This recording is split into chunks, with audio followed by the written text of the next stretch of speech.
নবম দশম শ্রেণীর ছোট ভাই ও বোনেরা, এই পর্বের সমাধান করব তোমাদের ইংরেজি দ্বিতীয় পত্র ট্যাগ কোয়েশ্চেন, ঢাকা বোর্ড 2024। তাহলে দেখো, আমাদের প্রশ্নটা তোমাদের এরকম প্রশ্ন কিন্তু পরীক্ষার মধ্যে দেওয়া থাকবে। এই যে একটা অংশ দেওয়া থাকবে আর একটা অংশ খালি থাকবে। এই খালি অংশটা তোমাদেরকে পূরণ করতে হইব। দেখো, আমরা যদি এ নাম্বার ট্যাগ কোয়েশ্চেনটা সমাধান করি আমাদের ঢাকা বোর্ড 2024-এর, তাহলে এ নাম্বার হচ্ছে many people hanker after money.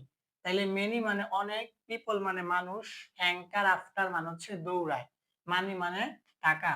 তাহলে many people hanker after money মানে অনেক মানুষ টাকার পিছনে দৌড়ায়। তাইলে আমাদের ট্যাগ কোয়েশ্চেন করতে গেলে আমি তিনটা পয়েন্ট বলি। এক নাম্বার পয়েন্ট হচ্ছে অক্সিলারি ভার্ব লেখা, মানে ধাপ বলি আর কি, তিনটা ধাপে লিখতে হবে। এক নাম্বার ধাপ হচ্ছে অক্সিলারি ভার্ব লেখা। দুই নাম্বার ধাপ হইছে সেন্টেন্সটা অ্যাফার্মেটিভ মানে হাবোধক হলে নট আসবে, আর নেগেটিভ না বোধক হলে নট আসবে না। আর তিন নাম্বার হচ্ছে সাবজেক্টের প্রোনাউন। এই তিনটা কাজ, এই তিনটা ধাপ আমি বলি। তাইলে প্রথমত যদি আমরা এখানে দেখি, আমাদের কিন্তু অক্সিলারি ভার্ব প্রথম ধাপে, অক্সিলারি ভার্ব কিন্তু এখানে নাই, কিন্তু আমাদের কিন্তু এখানে হ্যাঙ্কার আছে। হ্যাঙ্কার মানে দৌড়ানো। তাইলে এটা কিন্তু আমাদের বুঝতে হবে। এখন আমাদের কিন্তু অক্সিলারি ভার্ব না থাকলে এরকম হয়, ডু হয় অথবা ডাজ হয় অথবা ডিড হয়। এখন যদি পাস্ট টেন্স হয় তাইলে ডিড হয়, আর প্রেজেন্ট হলে প্রেজেন্ট টেন্স হলে ডাজ অথবা ডু হয়। এখন আমাদের এই হ্যাঙ্কার এটা কিন্তু প্রেজেন্ট ফর্মে আছে, তাহলে প্রেজেন্ট ফর্মে থাকলে কি হবে, আমাদের ডু অথবা ডাজ। এখন ভার্বের সাথে অ্যাজ বাই এস না থাকলে ডু হয়, যেহেতু ভার্বের সাথে অ্যাজ বাই এস নাই, তাহলে এখানে এবার ডু। এটা হচ্ছে আমাদের অক্সিলারি ভার্ব নেওয়া হইলো।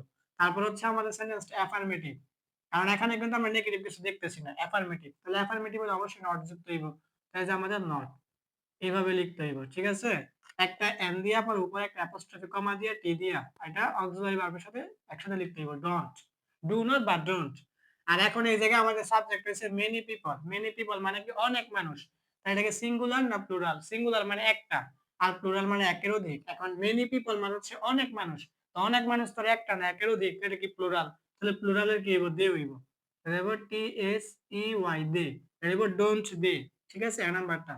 এখন আমরা বি নাম্বারটা দেখি। বাট কিন্তু, মানি মানে টাকা, ইজ হয়, নট মানে না, এজ মানে যেমন, ভ্যালুয়েবল মানে মূল্যবান, এজ মানে যেমন, মোরালিটি মানে নৈতিকতা। তাহলে but money is not as valuable as morality, কিন্তু টাকা কিন্তু হয় না মূল্যবান নৈতিকতার মতো, মানে নৈতিকতার চেয়ে টাকার মূল্য কম, মানে টাকার মূল্য চেয়ে নৈতিকতার মূল্য বেশি। তাহলে এখন আমাদের প্রথমত অক্সিলারি ভার্ব লিখতে হয়। এই যে আমাদের অক্সিলারি ভার্ব আছে ইজ, তাহলে এখানে ইজ লেখো। তারপরে সেন্টেন্সটা আমাদের কি অ্যাফার্মেটিভ মানে হাবোধক হলে নট আসবে, নেগেটিভ না বোধক হলে নট আসবে না। দেখো এখানে নট আছে, এটা দেখে আমরা বুঝলাম সেন্টেন্সটা নেগেটিভ মানে না বোধক, নট আসবে না। তারপর তিন নম্বর হচ্ছে আমাদের সাবজেক্ট, সাবজেক্ট হচ্ছে মানি। তাহলে মানি অর্থ কি টাকা, তো এটা এটা হচ্ছে একটা নাম। তাহলে এটার প্রোনাউন হবে ইট, এটা হবে আমাদের ইজ ইট। যদি আমরা সি নাম্বারটা দেখি, তাহলে লেট আস, লেট আস অর্থ হচ্ছে চলো, চলো করি বা চলো। অলওয়েজ মানে সব সময়, কিপ মানে রাখা, দিস মানে এই, ট্রুথ মানে সত্য, ইন মানে মধ্যে, মাইন্ড মানে মন। তাহলে let us always keep this truth in mind, চলো এই সত্যটা আমরা সবসময় মনের মধ্যে রাখি বা মনের মধ্যে রেখে বিশ্বাস করার চেষ্টা করি, এরকম অর্থ আর কি। তাহলে এখন আমাদের সেন্টেন্সটা যদি এরকম লেট আস দ্বারা শুরু হয়, তা তোমার কোনো নিয়ম বুঝতে হবে না। প্রথম অক্সিলারি ভার্ব, তারপর সেন্টেন্সটা অ্যাফার্মেটিভ হলে নট আসবে, নেগেটিভ হলে নট আসবে না, বা সাবজেক্টের প্রোনাউন, এগুলো কোনো কিছু মনে রাখতে হবে না। লেট আস দ্বারা শুরু হলে ডাইরেক্ট মুখস্থ, শ্যাল উই লিখে দিবা। S H A double L, shall, W E we, shall we. বুঝা গেছে?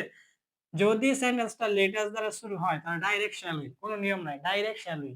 লেটাস দ্বারা শুরু হলে ডাইরেক্ট শ্যাল উই। তারপরে আমাদের ডি নাম্বারটা যদি দেখি, মানি মানে টাকা, ক্যান মানে পারে, হার্ডলি মানে খুব কদাচিৎ, ব্রিং মানে আনা, হ্যাপিনেস মানে হচ্ছে সুখ। তাহলে money can hardly bring happiness, money খুব কম সুখ আনে, মানে মানি সুখ আনতে পারে না, এটা বুঝাইছে। মানে টাকা খুব কম বা খুব কদাচিৎ সুখ আনতে পারে, এটা বুঝাইছে। তাহলে আমাদের এখানে অক্সিলারি ভার্ব দেওয়া আছে ক্যান, তাহলে এখানে ক্যান বসাও, এই যে ক্যান। তারপরে আমরা বলছিলাম সেন্টেন্সটা নেগেটিভ হইলে আমাদের নট আসবে না। এখন দেখো এখানে কিন্তু হার্ডলি আছে, এখন কয়েকটা শব্দ আছে, hardly, scarcely, rarely, few, little, seldom. হ্যাঁ, এই চিহ্নগুলো থাকলে সেন্টেন্সটা নেগেটিভ অর্থ দেয়। নেগেটিভ অর্থ হলে কি আমাদের নট আসবে না, এই ক্ষেত্রে নট আসবে না। আর আমাদের সাবজেক্ট আছে মানি মানে টাকা, তাহলে এটার প্রনাউন নিব ইট, এটা হবে আমাদের কোয়েশ্চেন ক্যান ইট।